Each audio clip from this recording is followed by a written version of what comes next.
જો ચેતી જજો, નહીં તો આ દિવાળીમાં ક્યાંક ફાયર અધિકારીઓના કારણે ક્યાંક હોળી જેવી પરિસ્થિતિ થાય. સમજવા માટે અમારા આ સમાચાર જોવા ખૂબ જ જરૂરી છે. પોરબંદરમાં દિવાળી ઉત્સવ ઉજવનારા અને ફટાકડા ફોડનારા લોકોએ પોતાની જાતે જ પોતાનું રક્ષણ કરવું પડશે, કેમ કે ફાયર વિભાગ સક્ષમ નથી. તાજેતરમાં જ પોરબંદરની અંદર ફાયરની ગાડીઓ ફિટનેસ પૂર્ણ થઈ ગયાના મહિનાઓ બાદ પણ ઉપયોગમાં લેવામાં આવે છે. ફાયરના અધિકારીઓ જણાવ્યા પ્રમાણે પોરબંદરમાં ફાયર ફાઇટરની 2 ગાડીઓના ફિટનેસ સર્ટિફિકેટ 2025ના ફેબ્રુઆરી માસમાં બંને ફિટનેસ પૂર્ણ થઈ ગયા છે અને આ બંને વાહનો વળી કચરાઓમાંથી ડિસ્ટર્બ કરવાના આદેશ હોવા છતાં આ બંને વાહનો ભગવાન ભરોસે ઉપયોગ કરવામાં આવે છે. તાજેતરમાં જ બારમાસી તહેવાર એટલે દિવાળીનો તહેવાર ચાલી રહ્યો છે. ગલી ગલી મોહલ્લામાં ફટાકડાનું કાયદેસર અને ગેરકાયદેસર રીતે ધામ ફટાકડાનું વેચાણ થઈ રહ્યું છે. આમ છતાં અધિકારીઓના પેટનું પાણી હલતું નથી અને એક્સપાયર થયેલા વાહનોનો ઉપયોગ કરવામાં આવે છે. તમે જે વાહનો દ્રશ્યની અંદર જોઈ રહ્યા છો તે ફટાકડા બજારમાં ઊભું રહેલું વાહન ઘણા લાંબા સમયથી એક્સપાયર થયા બાદ પણ તેનો ઉપયોગ કરવામાં આવે છે અને આ બંને વાહન ચાલતો ફિટનેસ પૂર્ણ થઈ ગયા હોય એટલે કે આ વાહનની અવધિ સંપૂર્ણપણે પૂર્ણ થઈ ગયા બાદ પણ આ વાહનનો ઉપયોગ કરવામાં આવે છે. આ વાહન જો કોઈ ઘટના સ્થળ ઉપર હોય અથવા તો રોડ ઉપર જોતું હોય તે દરમિયાન કોઈ પણ અકસ્માત થાય કે કોઈ પણ મોટી જાનહાનિ થાય કે કોઈ લોકોનો જીવ ગુમાવાય અથવા તો જો મોટી કોઈ ઘટનામાં આગ લાગી હોય અને ત્યાં આ ફાયર ફાઇટર ચાલુ કામ દરમિયાન કોઈ પણ વાહનની અંદર મોટી ખામી આવે તો ક્યાંક ટીઆરપી ગેમ ઝોન અર્નિકા અનેક દાખલાઓ આપણી સામે છે કે જેની સામે આ વાહનોનો ઉપયોગ ન કરી શકાય. પોરબંદર મહાનગરપાલિકા આ બાબતે અને ફાયર ઉપર કોઈ પણ પ્રકારનું ધ્યાન ન હોય તે પ્રકારના દ્રશ્યો લોકોના જીવ જોખમમાં મુકાય તે રીતે જોવા મળે છે.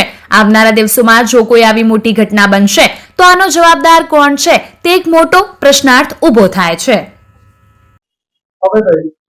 જે વાહનો અત્યારે તમારી પાસે એક્સપાયર થયેલા છે, કઈ રીતે એની ડિટેલ્સ છે, એ વાહનનો ઉપયોગ કઈ રીતે કરવામાં આવ્યો છે, કેટલા સમયગાળા સુધી ઉપયોગ કરવામાં આવ્યો છે? જનરલી તો અમારા બધા વાહનો ફિટનેસને લીધે જ ઇમરજન્સી હોય તો ફિટનેસને લીધે જ અમે કદાચ એક્સપાયર થઈ ગયેલા હોય તો નથી કાઢતા. એમાં અમારા 2 વાહન છે. એક મોટું બાઉઝર છે 5413 નંબરનું અને 5431 નંબરની મિની ફાયર ફાઇટર છે કે જે ફેબ્રુઆરી 2025માં જેમનું ફિટનેસ રિન્યુ કરવા માટે અમે અરજી કરેલી હતી. ફેબ્રુઆરી 2025માં એક્સપાયર થતું હતું. પછી અમે એમને રિન્યુ કરવા માટે અરજી કરેલી હતી આરટીઓમાં, પરંતુ એવું જાણવા મળેલું કે 15 વર્ષ જૂનું વાહન છે જેને લીધે ફિટનેસ એનું રિન્યુ થઈ શકે એમ નથી, જેના લીધે એ ત્યારબાદ એક્સપાયર થતો વીમો પણ થઈ શકે એમ ન હતો.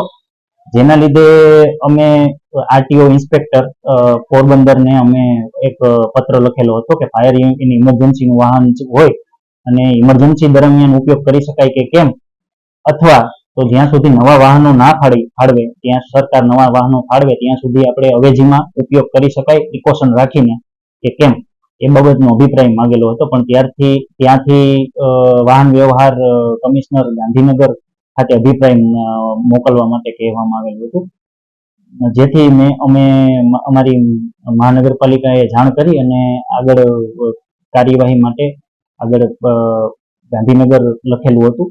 ત્યાંથી એવો અભિપ્રાય મળેલો હતો કે આ વાહનનું સરકારની સ્ક્રેપ પોલિસી અંતર્ગત સ્ક્રેપ કરવાનું થાય છે, જેથી અમે સદંતર વાહનનો ઉપયોગ કરતા જ નથી. પરંતુ અમારે આ ગત રવિવારના દિવસે વિકાસ સપ્તાહની ઉજવણી, પોલીસ પરેડ ગ્રાઉન્ડ ખાતે નોરતાની ઉજવણી અને આપણે ચોપાટી ખાતે ફટાકડા બજારને લીધે આ 3 મોટા બંદોબસ્ત આવેલા હોવાથી અમારે 3 વાહનો ન છૂટકે ઉપયોગ કરવો પડે એમ હતો. પહેલા 2 અમે જે નવા વાહનો છે એમનો ઉપયોગ કરેલો હતો. ત્યારબાદ વહેલી સવારે કે જ્યાં અમારે બહુ મુવમેન્ટ કરવાની રહેતી નથી, ફટાકડા બજાર કે જ્યાં સ્ટેટિક બંદોબસ્ત હોય છે, ત્યાં અમે આ વાહન ડિપ્લોય કરેલું હતું. અને જ્યારે ફિટ વાહન પાછું આવી ગયું ત્યારે અમે એને વહેલી સવારે જ રિપ્લેસ કરી આપેલ છે. હવે બીજા ક્યાં વાહન આપણી પાસે આવી રીતે ફિટનેસના લીધે પ્રોબ્લેમ છે એને ડિસ્ટ્રોય કરવાના બાકી છે, એવા કેટલા વાહનો છે? વાહનમાં અમારી પાસે તો જે સ્ક્રેપ પોલિસી છે અંતર્ગત જે સરકારી વાહન 15 વર્ષ જૂના છે એવા આ 2 જ છે. 2 જ વાહન અમારી પાસે હાલ પેન્ડિંગ છે, જેની કાર્યવાહી માટે અમે વાહન વ્યવહાર કમિશનર સાહેબને ગાંધીનગરથી અભિપ્રાય આવેલો છે, જેથી અમે કમિશનર સાહેબને રિપોર્ટ કરેલો છે જે હાલ અમે દિવાળી બાદ એની પ્રક્રિયા હાથ ધરવામાં આવશે.